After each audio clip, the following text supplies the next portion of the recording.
GPS packet 11, B1. So for this one right here, right, what was requested was just part B, but I'll just go through the whole problem. In this case, right, so we're talking about benzoic acid in this case. And so the first part, right, is to ask to write the equation for the ionization of benzoic acid in water using Lewis structures.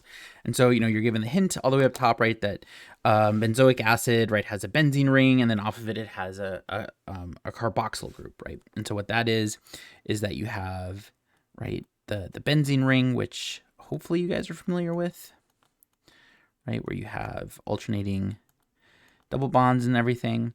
And then you have a carboxyl group, right, which is just simply a group that looks like this right here. And then I'm missing the hydrogens in these cases, right? And then we have the lone pairs, right? So that right there is what benzoic acid looks like, in case you've ever heard of it before or encountered it, right? And then so, the ionization of benzoic acid in water, you obviously react that together with water, right? So water, straightforward, looks like this right here. And then you're in equilibrium. And so then what happens, right, is that you remove that hydrogen, right? That's the one that's on the most electronegative atom in this case. And so what you get is these guys looking pretty much the same as before, right? And we have the carboxyl group right here.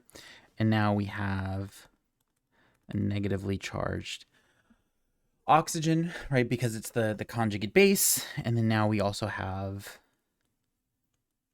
right, the H3O plus species, right? And that now has a formal charge of plus on the oxygen, which, right, isn't favorable. And that's why H3O plus is very acidic. And that's why, you have to have something that's a stronger acid to protonate it.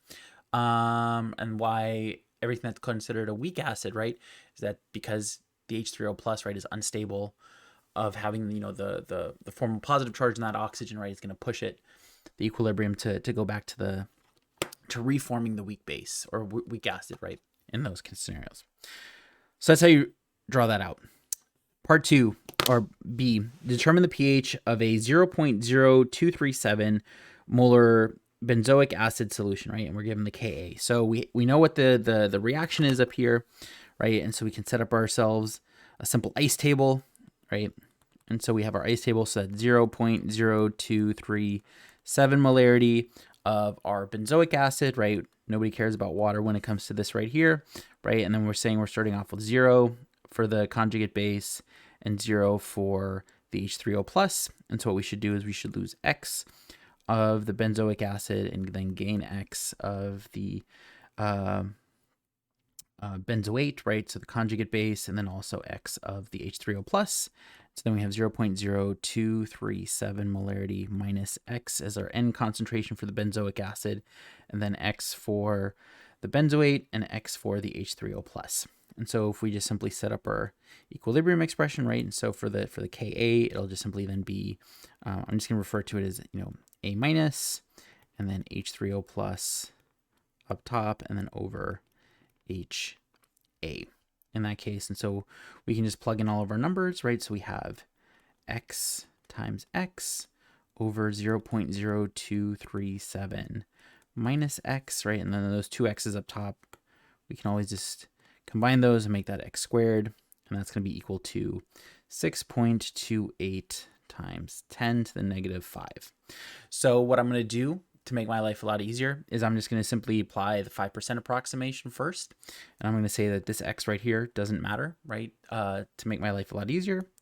And so what we get then is that X squared is equal to 6.28 times 10 to the negative 5th times 0.0237 is 1.488 times 10 to the negative 6. So if we take the square root of that, what we get is X is equal to 0.00122. in that case, right? And so that's going to be equal to the concentration of H3O plus. So what I'm going to do now is I'm going to figure out whether the 5% rule matches or not, which is also the same thing that you do for the percent ionization part right down here. And so for that, right, all we do is we just simply take that value, right, the X value that we have. So we have 0.00122.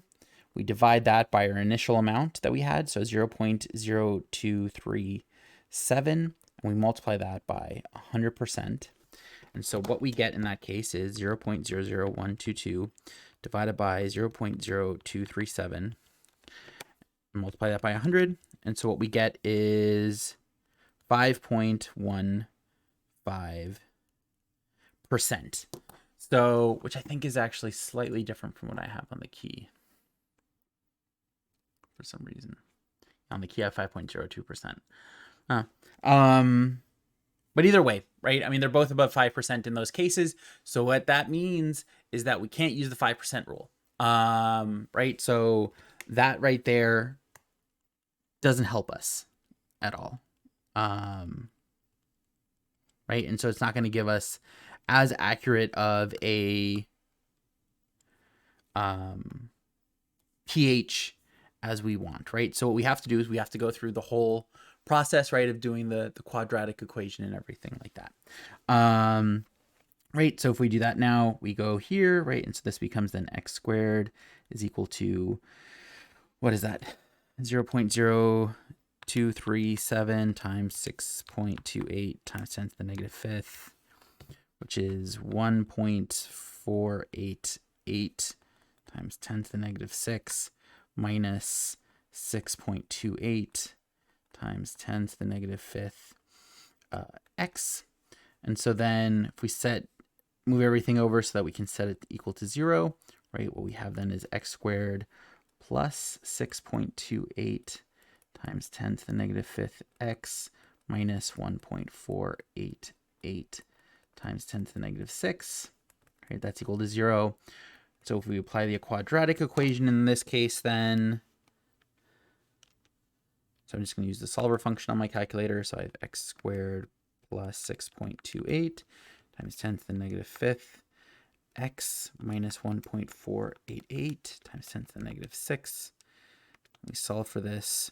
What we get now is x is equal to 0.001189. Right? So we have that value now for x, and so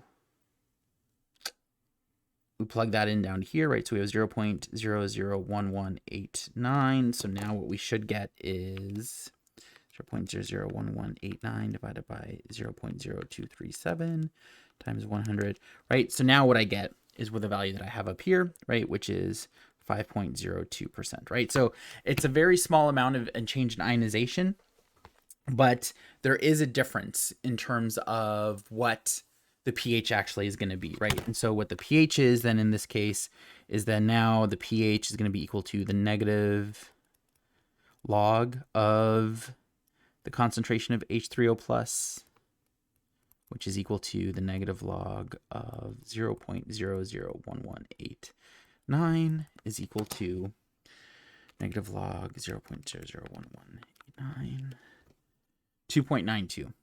That's what I have.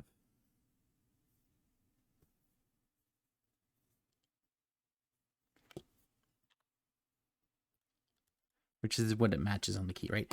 And so if I go back, right, the pK or the pH, if I had stayed with the 5% rule, in that case would have been, let's see, so that's 6.28 times 10 to the negative fifth times 0.0237. That's not right. 6.2 to the power of negative 5 times 0.0237 is 0.001212. And then take the negative log of that. And I would have gotten roughly the same thing. I feel like I had gotten something completely different earlier.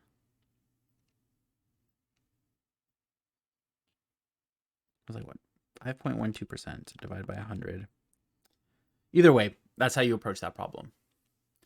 But I'm trying to like backtrack now and figure out.